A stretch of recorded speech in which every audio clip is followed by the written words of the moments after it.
The email from my father landed like a bomb in my inbox, its words burning through the screen. You're making a mockery of our family name. Your actions are nothing short of betrayal. I stared at my phone, my hands trembling. My name is Morgan, and until last week, I was Morgan Fox. Now, I'm Morgan Reynolds, my mother's maiden name, and my father can't handle it. The funny thing about betrayal is that it works both ways. I learned that lesson 3 days ago when I discovered the truth about my half-brother Leon's education. All those years when Dad told me he couldn't help with my college tuition, claiming financial hardship, he'd been secretly funding Leon's entire education at Stanford. Morgan, honey, Mom's voice carried from the kitchen. Your coffee's getting cold. I walked into our sun-filled kitchen, where Mom stood at the counter, her graying hair pulled back in a messy bun. She'd always made this house feel like home, even after Dad left us for his new family. He emailed me, I said, sliding onto a bar stool. He's furious about the name change. Mom's face softened. Of course he is. Cruz always did think everything was about him. You know what's ironic?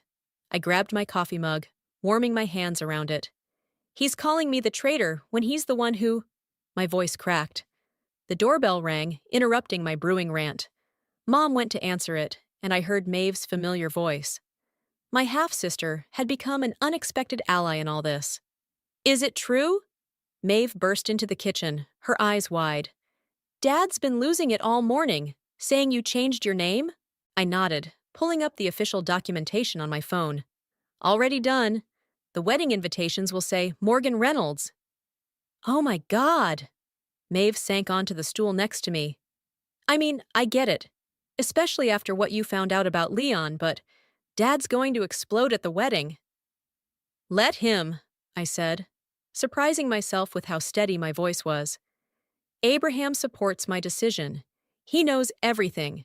Mom returned with a stack of old photo albums. I found these while cleaning yesterday. Look at this one, girls. She opened to a photo of me at my high school graduation. I remembered that day vividly, how Dad had pulled me aside afterward to explain, again, why he couldn't help with college. I'm stretched thin, Morgan, he'd said. You understand, right? I worked 3 jobs to put myself through school, I said, touching the photo. 3 jobs, while Leon was living it up at Stanford on Dad's dime. Maeve touched my arm. I had no idea, Morgan. Neither did Leon. He thought his mom was paying for everything. My phone buzzed again. Another email from Dad. Your mother put you up to this, didn't she? She's always tried to turn you against me. He's blaming you, I told Mom, showing her the message. Mom laughed, a sharp, bitter sound I'd never heard from her before. I never had to turn you against him, Cruz. You did that all on your own. The doorbell rang again. This time it was Abraham, my fiancé, arriving early for our lunch date. He took one look at my face and knew. What did he do now? Abraham asked, wrapping an arm around me. Just more emails. He's convinced Mom orchestrated this whole thing. Because heaven forbid his actions have consequences, Abraham said, making me smile despite everything. Maeve stood up, gathering her purse. I should go. Dad's probably wondering where I am. She hugged me tight. For what it's worth, I think you're brave. And Morgan Reynolds has a nice ring to it. After she left, I showed Abraham the photo albums. Look at this, I said, pointing to another graduation photo. See how proud he looked? All while knowing he was lying to my face about money. The wedding's in 3 weeks, Abraham said quietly. Are you sure you want to go through with the name change before then? We could wait. I shook my head. No. I want to walk down that aisle as Morgan Reynolds. I want everyone to know I'm my mother's daughter. Mom wiped away tears I hadn't noticed falling. Oh, honey. My phone buzzed one more time.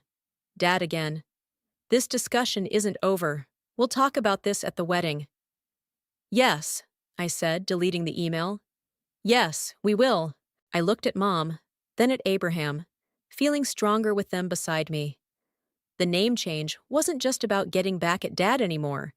It was about honoring the parent who'd actually been there for me, who'd supported my dreams, instead of just paying lip service to them. You know what? I said. closing the photo album. I think it's time to start planning that father-daughter dance. Or should I say, mother-daughter dance? Mom's smile lit up the room, and I knew, whatever storm Dad was planning to bring to my wedding, I was ready for it. Morgan Reynolds was ready for it.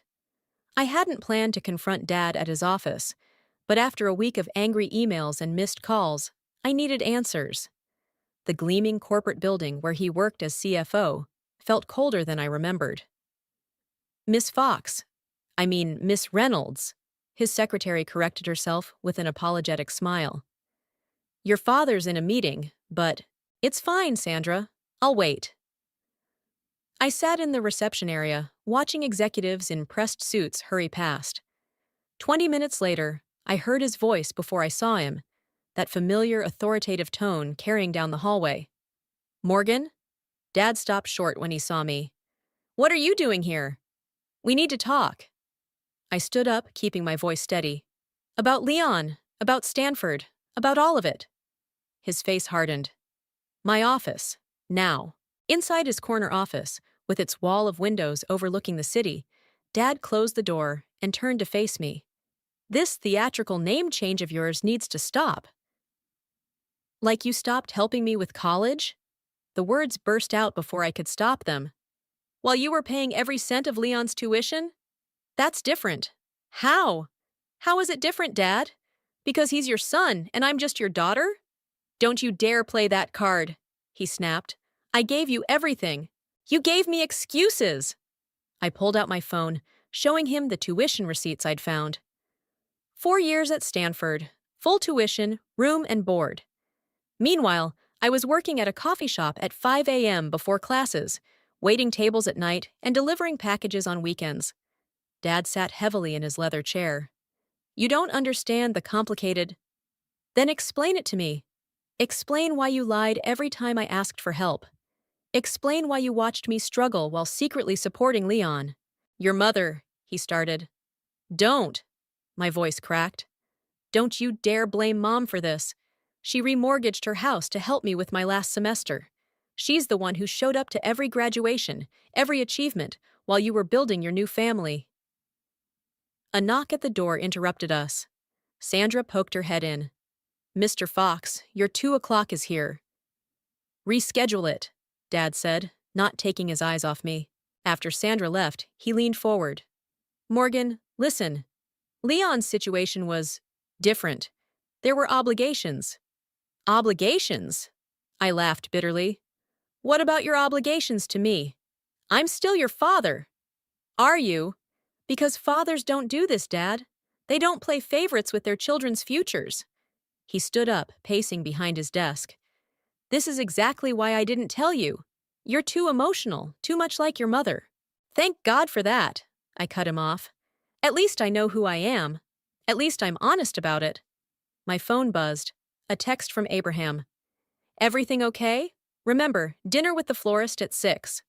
Dad saw me checking my phone. This wedding, you're really going through with using your mother's name? Yes. And you know what? The more you fight it, the more certain I am that it's the right decision. You'll regret this, Morgan. This childish attempt at revenge. Revenge! I stood up, gathering my purse. This isn't about revenge, Dad. It's about honor. Mom's honor. Mine. The honor you forgot about somewhere between Stanford's tuition bills. As I reached for the door handle, a letter slid under the door. I picked it up. It was addressed to me, but the return address was unfamiliar. What's that? Dad asked, suddenly alert. Nothing that concerns you anymore. I tucked the letter into my purse, watching his face change. He knew something about it. I could tell by the way his jaw tightened. Morgan, wait. No, I'm done waiting. Done making excuses for you. Done pretending that what you did was okay. I opened the door. I'll see you at the wedding. That is, if you can bear to walk a Reynolds down the aisle. In the elevator, my hands were shaking so badly I could barely press the lobby button. Mom answered on the first ring. How did it go? About as well as expected, I said, fighting tears. But Mom, there's something else. A letter was slipped under his door for me. He reacted weird about it. Come home, she said firmly. We'll open it together. As I walked to my car, I touched the letter in my purse. Whatever it contained, Dad's reaction told me it was important. Maybe even important enough to explain why he'd chosen Leon over me all those years ago. But first, I needed my mother's strength. Because that's what Reynolds women did. We faced things head-on, together. And whatever was in that letter, I knew I'd need all the strength I could get. The coffee shop was quiet for a Saturday morning. I spotted Leon immediately. Tall like Dad, but with a gentleness in his features that Dad never had. He stood when he saw me, awkward and uncertain. "Thanks for meeting me," he said as I sat down. The letter that had sparked this meeting lay between us on the table. "I almost didn't," I admitted. "But that letter, it changes things." "I had no idea," Leon said, pushing his coffee cup around. "About Stanford, about Dad paying. My mom always said it was her family's money." I pulled out the letter, now worn from repeated reading. "Did you know about this? About our grandmother's inheritance?" "No." He shook his head. "But it makes sense now. Why Dad was so insistent I go to Stanford. Why he paid for everything. He was trying to fulfill the conditions." The letter had revealed a twist neither of us expected. Our paternal grandmother had left a substantial inheritance, but with specific conditions. It would only go to the first grandchild who graduated from her alma mater, Stanford University. "He manipulated everything," I said, my voice shaking. "He made sure you got there, while actively preventing me from having the same chance." A barista brought my Americano, giving us a moment to collect ourselves. "Morgan." Leon leaned forward. "I would have never accepted his help if I'd known. You have to believe that." "I do." And surprisingly, I meant it. But that's not even the worst part. Look at the last paragraph again. Leon picked up the letter, reading aloud. "The inheritance shall pass to the first qualifying grandchild bearing the family name Reynolds, in honor of my beloved sister Margaret Reynolds, who sacrificed everything for my education." "Reynolds," I repeated. "My mother's maiden name." All this time Dad knew. He knew I had more right to that inheritance than anyone, and he deliberately kept me from it. But why would he? Because he couldn't stand the idea of Mom's family name being attached to his mother's money. The realization had hit me like a truck when I first read it. "So he made sure you got to Stanford instead." Leon pushed his coffee aside, looking sick. "I'll give it back. All of it. The money, the trust fund. It's not about the money anymore." I pulled out my phone, showing him the email Dad had sent that morning. "Look what he wrote when I told him I knew about the inheritance." Leon read it aloud. "You were never supposed to find out. Your mother's family doesn't deserve that legacy. I did what I had to do." "He's still trying to justify it," I said. "Still trying to control the narrative." "The wedding," Leon said suddenly.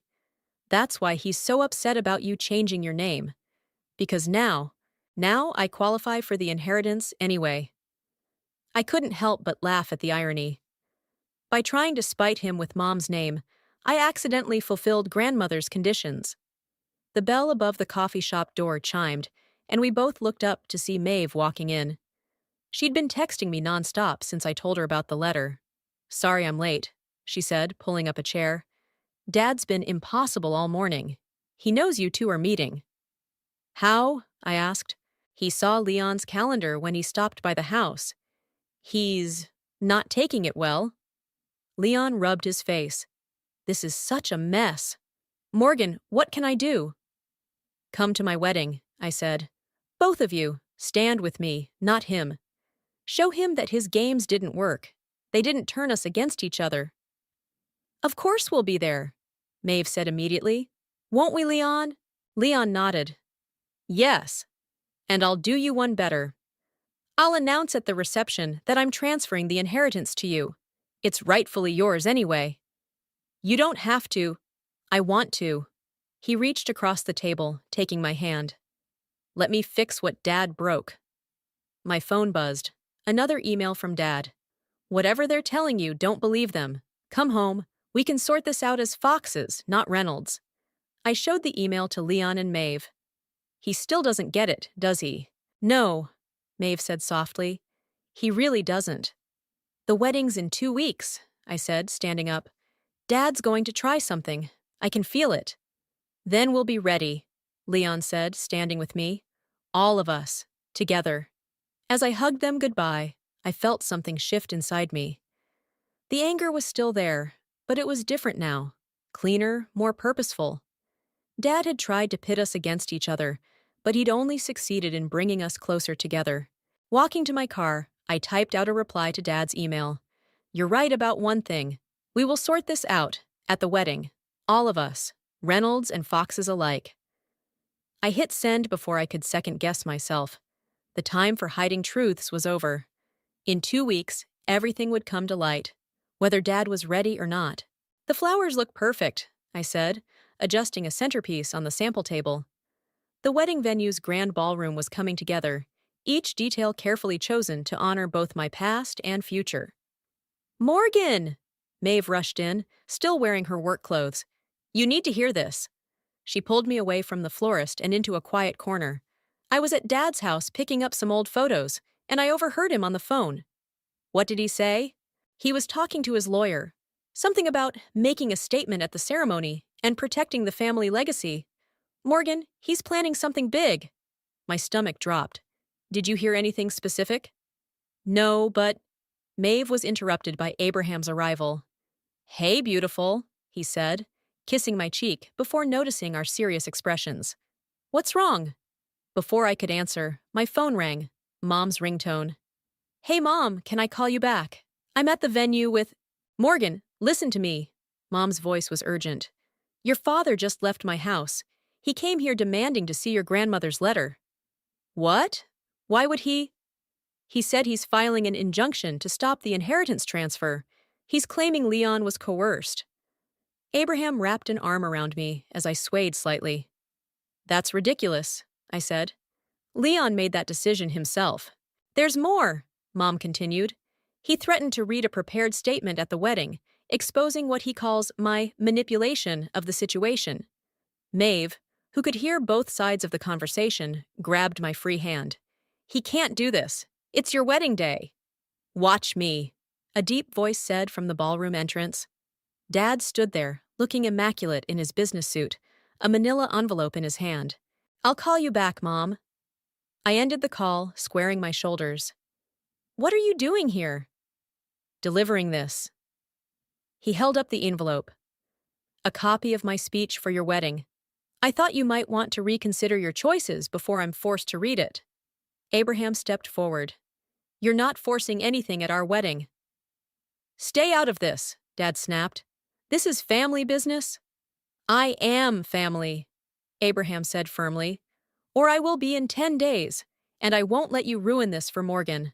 The florist awkwardly excused herself, leaving us alone in the ballroom. Dad tossed the envelope onto a nearby table. Read it, he said. Read how your mother poisoned you against me, how she manipulated this entire situation for money. Mom didn't do anything, I exploded. You did this, all of it. You lied about college, hid the inheritance conditions, and now you're trying to blame everyone but yourself. I did what was best for this family. No, Maeve interrupted, surprising everyone. You did what was best for your ego, Dad, and I won't stand with you if you do this. Dad's face reddened. Maeve, you don't understand. I understand perfectly. She moved to stand beside me. And if you go through with this, you'll lose all of us, not just Morgan. Is that a threat? It's a promise. Leon's voice came from the doorway. He walked in, still in his hospital scrubs from work. I got your message, Morgan. I came as soon as I could. Dad looked between his 3 children, his composure cracking slightly. Leon, son, you can't seriously support this betrayal. The only betrayal here is what you did to Morgan, Leon said quietly, and I won't help you hurt her again. I picked up the envelope, holding it out to Dad. Take your speech and go. You have 10 days to decide what's more important, your pride or your children. Don't do this, Morgan. Don't throw away everything for some misguided revenge. This isn't revenge, I said. This is justice. For me, for Mom, for grandmother's real wishes. Now please leave. Dad straightened his tie, his mask of control slipping back into place. You'll regret this, all of you. After he left, I collapsed into a chair, shaking. Abraham knelt beside me, while Maeve and Leon pulled up chairs. What do we do now? Maeve asked. We stick to the plan, I said, finding strength in their united support. Mom walks me down the aisle. Leon makes his announcement at the reception. And if Dad tries anything, we'll handle it, Leon promised. Together? Abraham squeezed my hand. Should we hire security? No, I decided. That would just prove his point about revenge. We'll face whatever comes with dignity, like Reynolds women always have. The florist cautiously returned, and we all stood up. There was still work to do, details to finalize. But looking at my siblings and fiancé, I felt stronger than ever. 10 days, I said. In 10 days, everything changes.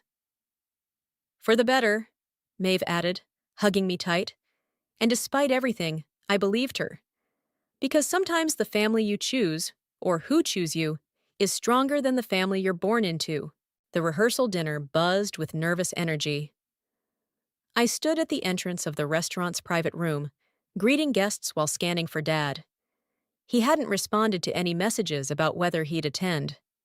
You look beautiful, sweetheart, Mom said, appearing beside me in a sleek navy dress. Stop worrying about him. I'm not. The words died in my throat as Dad walked in, his new wife, Patricia, trailing behind him. Morgan, he said stiffly. Patricia and I wouldn't miss this important family gathering. The emphasis on family made my skin crawl. Before I could respond, Abraham's elderly Aunt Martha tottered up to us.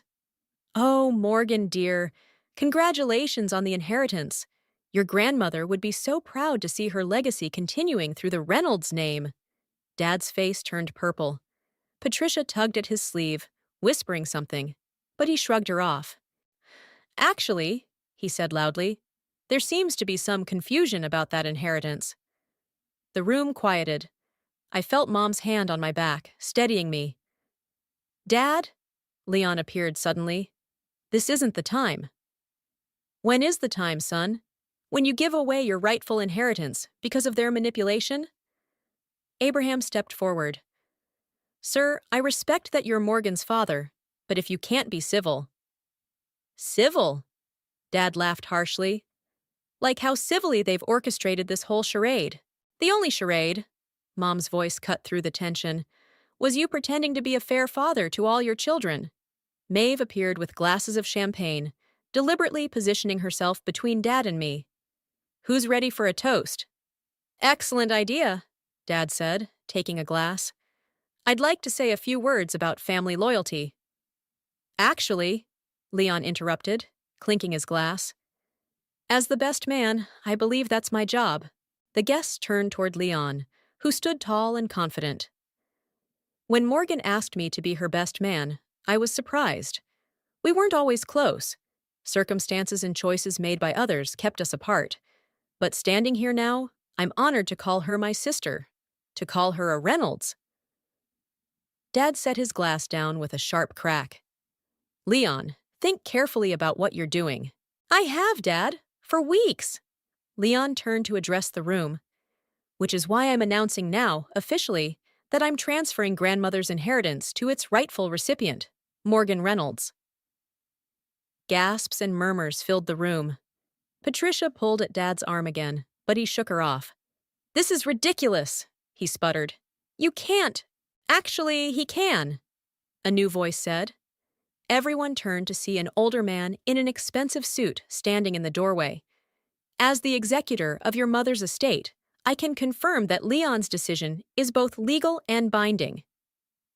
James, Dad said, recognizing his mother's lawyer, what are you doing here?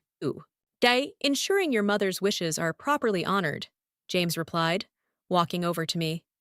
Miss Reynolds, congratulations. Your grandmother would have been proud to see her name carried forward by someone who truly understands family loyalty. Dad's face contorted.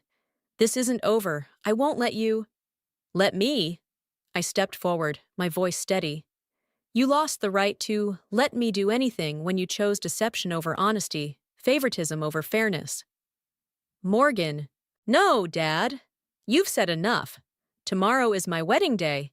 You can either attend as a supportive father or not attend at all. Those are your only options now. The room was silent. Dad looked around, perhaps expecting support, but found none. Even Patricia had stepped away from him. Well, he said finally, his voice cold, I suppose we'll all see tomorrow what kind of wedding this turns out to be. He turned and stormed out, Patricia hurrying after him. As conversations slowly resumed, Abraham wrapped his arms around me. You okay? Actually, yes. I leaned into him, watching as Leon, Maeve, and Mom gathered around us protectively. I really am. James handed me a business card. Call my office next week. We'll sort out all the paperwork then. For now, enjoy your celebration. As he left, Maeve raised her glass again. To Morgan and Abraham. To Morgan and Abraham, the room echoed. Later, as guests began to leave, Mom pulled me aside. I found something in my old papers today. A photo of your grandmother Reynolds, your namesake. She changed her name too, you know, back when women rarely did such things. She showed me the photo on her phone, a strong-faced woman with kind eyes. She would have loved you, Morgan, and she would have been so proud of how you've handled all of this. I hugged her tight, feeling tears threaten. Thanks, Mom, for everything. Get some sleep, she said. Tomorrow's going to be a big day. Looking around the room at my chosen family, Abraham talking with Leon, Maeve helping clean up, Mom's steady presence beside me, I knew she was right. Tomorrow would be big, whether Dad tried something or not. Because tomorrow wasn't just about getting married.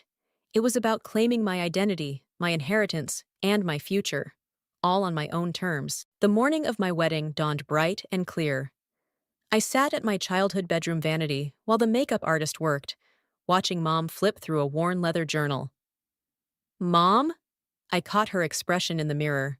What's wrong? She closed the journal quickly. Nothing, sweetheart. Just some old memories. Is that grandmother's journal? Maeve asked, walking in with coffee cups. The one you found in the attic? Mom hesitated, then opened the journal again. There's something you both need to see. She turned to a marked page. I found this entry last night. It's about your father. I waved the makeup artist away for a moment and took the journal. The handwriting was elegant but firm. Cruz visited today, asking about the inheritance conditions.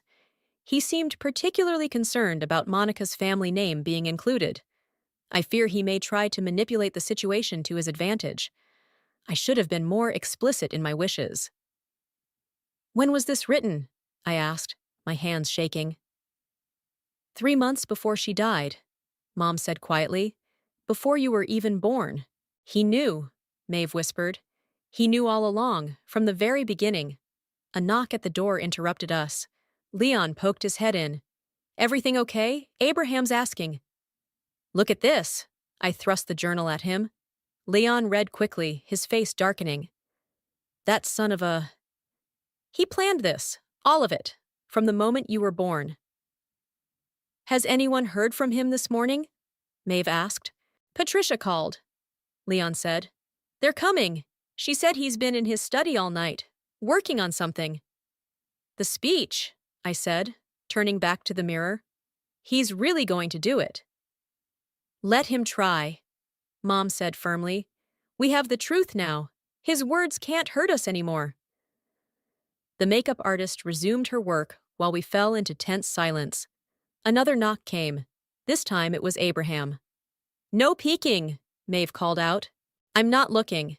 His voice came through the door. Morgan, can we talk for a minute? Through the door? Everyone cleared the room, leaving me alone. I moved to the door, pressing my hand against it. I'm here. You okay? With everything that's happening? I'm scared, I admitted. Not about marrying you, never about that. But Dad. I talked to security. They'll remove him if he causes a scene. That might make it worse. Then we'll handle it. Together. I could hear his smile. Like we'll handle everything else. I love you, I said softly. I love you too. See you at the altar, Morgan Reynolds. As his footsteps faded, Mom and Maeve returned with my dress. It was simple and elegant, with delicate lace that reminded me of old family photos. Found something else, Mom said, holding up a small blue brooch. Your grandmother wore this at her wedding. It's always been passed down through Reynolds women. As she pinned it to my dress, another knock came. This time it was Patricia. Morgan? She looked uncomfortable. Can we talk? Mom stiffened, but I nodded. Patricia closed the door behind her. Your father, he's not in a good place. The speech he's written, it's cruel, vindictive. I tried to talk him out of it, but he won't listen, I finished. No. She twisted her hands. I'm sorry, for everything. For not seeing it sooner, for not stopping him. It's not your fault. Maybe not. But I want you to know, I won't stand with him when he does this. I can't. Tears threatened to ruin my makeup. Thank you. Patricia hugged me quickly, then left. Mom immediately began fixing my makeup. Well, Maeve said, that was unexpected. Everything about this is unexpected. I laughed shakily. Did you ever think we'd be here, like this? Yes, Mom said simply. From the moment you decided to take back your name, our name, I knew we'd end up here, standing together, stronger than ever. Leon returned with a message from the wedding planner. It was time. Mom helped me with my veil while Maeve adjusted my train. Ready? Leon asked, offering his arm to escort me downstairs. I took one last look in the mirror. The woman staring back wasn't just a bride. She was a Reynolds, through and through. Whatever Dad had planned, whatever speech he intended to give, he couldn't take that away from me. Ready, I said. As we left the room, I caught a glimpse of Dad arriving downstairs, clutching a folder I assumed contained his speech. Our eyes met briefly, and for a moment, I saw something flicker in his expression. Regret, perhaps? Or recognition of what he was about to lose. But it was too late for regret now. The music was starting, and my future was waiting at the end of that aisle. The wedding march began, but not the traditional one.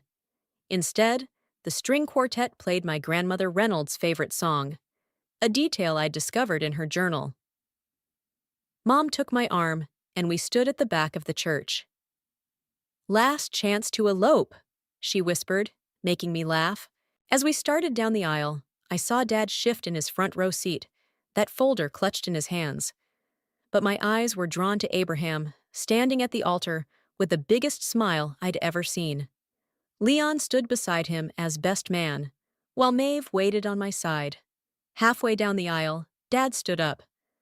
I object to this farce, he announced loudly. The music screeched to a halt. Mom's grip on my arm tightened. Cruz, she warned. Don't. The ceremony hasn't even started, the officiant said. There's nothing to object to yet. I object to all of it, Dad continued, opening his folder.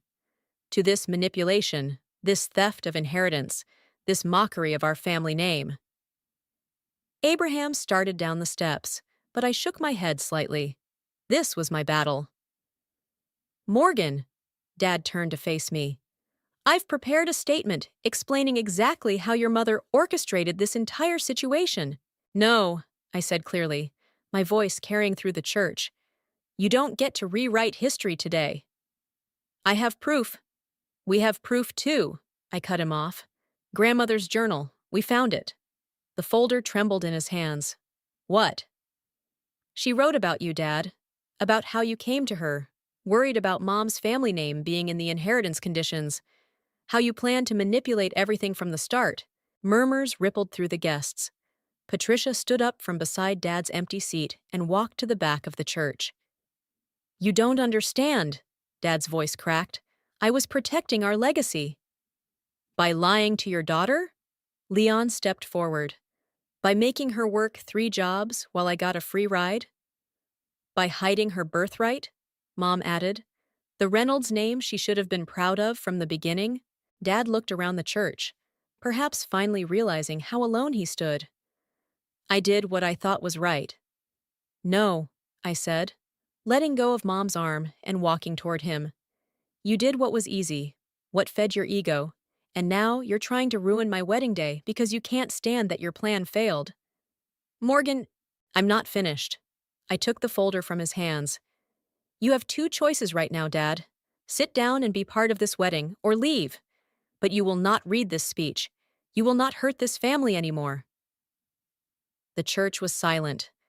Dad looked at the folder in my hands, then at my face. For the first time, I saw him really see me. Not as his defiant daughter, but as a Reynolds woman standing her ground. The choice is yours, I said quietly, but choose carefully, because this is the last chance you get. Seconds ticked by. Finally, Dad's shoulders slumped. Without a word, he walked down the aisle and out of the church. Patricia followed him. I handed the folder to Mom, who promptly dropped it in a decorative trash bin by the door. A few chuckles broke the tension. Well, the officiant said, shall we begin? Actually, I turned to address our guests. I'd like to say something first. I looked at the faces before me. Abraham's supportive smile, Leon and Maeve's proud grins, Mom's tears of joy. Today isn't just about marriage. It's about family. The one we're born into and the one we choose. It's about standing up for what's right, even when it's hard. My grandmother Reynolds understood that. She wrote in her journal about the power of choosing your own path, your own name, your own destiny. I touched the blue brooch on my dress. This belongs to the Reynolds women, strong women who weren't afraid to stand up for themselves. Today, I stand here as Morgan Reynolds, carrying their legacy forward. And I'm marrying a man who understands and supports that legacy. Abraham's eyes shone with tears. Mom squeezed my hand. Now, I smiled at the officiant, we can begin. The ceremony that followed was everything I'd dreamed of. When Abraham kissed me, the church erupted in cheers. As we turned to face our guests as husband and wife, I saw Leon slip out his phone to check something. He grinned and showed me the screen, a bank notification. The inheritance transfer was complete. Perfect timing, he whispered. Walking back down the aisle, I felt lighter than air. Dad's empty seat didn't matter. His absence didn't diminish this moment. If anything, it proved I'd made the right choice. Because sometimes the strongest family ties aren't the ones we're born with, but the ones we fight for. And I'd fought for mine, every step of the way. The sunset painted the beach in golden hues as Abraham and I walked along the shore of our honeymoon resort. A message from Maeve lit up my phone. You need to see this. She'd attached a photo of a newspaper article. The headline made me stop walking. Local CFO steps down amid family controversy. Dad resigned? I showed Abraham the phone. Keep reading, he said, peering over my shoulder. The article detailed how Dad had left his position, citing personal reasons. But the part that caught my breath was his quoted statement. Recent events have made me reevaluate my priorities and the true meaning of legacy. My phone rang. Mom's face appeared on the screen. Did you see it? She asked when I answered. I'm looking at it now. What happened? Patricia called me this morning. Apparently, after the wedding, your father locked himself in his study for days. When he finally emerged, he'd written 2 letters. One to the board announcing his resignation, and one to us. To us. It just arrived. I haven't opened it yet. I wanted to wait for you. Abraham squeezed my hand. We can fly back early if you want. I shook my head. No, Mom, open it. Read it to me. I heard paper rustling, then Mom's intake of breath. It's different from what I expected. He writes, to my family, all of you. I've spent decades building what I thought was a legacy, only to realize I was destroying the most important one I had, my children's trust. Morgan's wedding showed me what true strength looks like. It's not in controlling others or manipulating outcomes. It's in standing firm for what you believe in, as she did, as her grandmother Reynolds did. I don't expect forgiveness, but I hope you'll accept my resignation from the company as the first step toward making amends. The Reynolds inheritance belongs where it is, with Morgan. I see that now. My legs felt weak. Abraham guided me to sit on the sand. There's more, Mom continued. To Monica, you raised our daughter to be stronger than I ever was. To Leon and Maeve, thank you for showing me what sibling loyalty truly means. And to Morgan, you are your grandmother's granddaughter in every way that matters. I'm sorry it took me so long to see that. The waves crashed softly against the shore as I absorbed his words. Why, he signed it with both his names, Mom said quietly. Cruz Fox Reynolds. He added his mother's name back. My phone buzzed with another message from Leon. Dad just called me. He's starting therapy. Says he wants to earn his way back into our lives if we'll let him. What do you think? Abraham asked gently. I think. I watched the sun sink lower over the ocean. I think forgiveness isn't the same as forgetting. And healing isn't the same as erasing the past. Mom was still on the line. Whatever you decide, we're all with you. Reynolds women make their own choices, remember? I smiled, touching the blue brooch I'd pinned to my beach cover-up. I know, Mom. Tell everyone I'll call them tomorrow. Right now, I want to watch the sunset with my husband. After saying goodbye, I leaned into Abraham's embrace.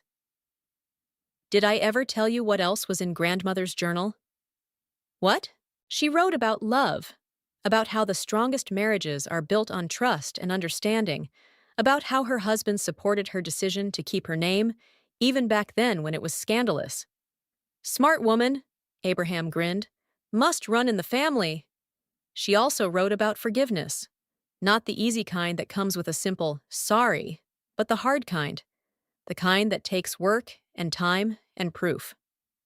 And is that what you want? To give him that chance? I picked up a seashell, turning it over in my hands. I want to be strong enough to try. Not for him, but for me. For us. For the family we might have someday. Abraham kissed my temple. That sounds pretty wise to me, Mrs. Reynolds. You know what the best part is? I stood up, pulling him with me. We get to write our own story now. No manipulation, no hidden agendas. Just us, choosing our path together. Speaking of choosing, he grinned, I choose to take my gorgeous wife to dinner. The restaurant's holding our sunset reservation. As we walked back toward the resort, I felt at peace. Not because everything was perfect. It wasn't. Not because all wounds were healed. They weren't. But because I finally understood what Grandmother Reynolds had written about in her journal. True legacy isn't in names or inheritances. It's in the strength to forge your own path, the wisdom to learn from the past, and the courage to face the future on your own terms. And standing there, watching the last rays of sun paint the sky in brilliant colors, I knew I was ready for whatever that future might bring.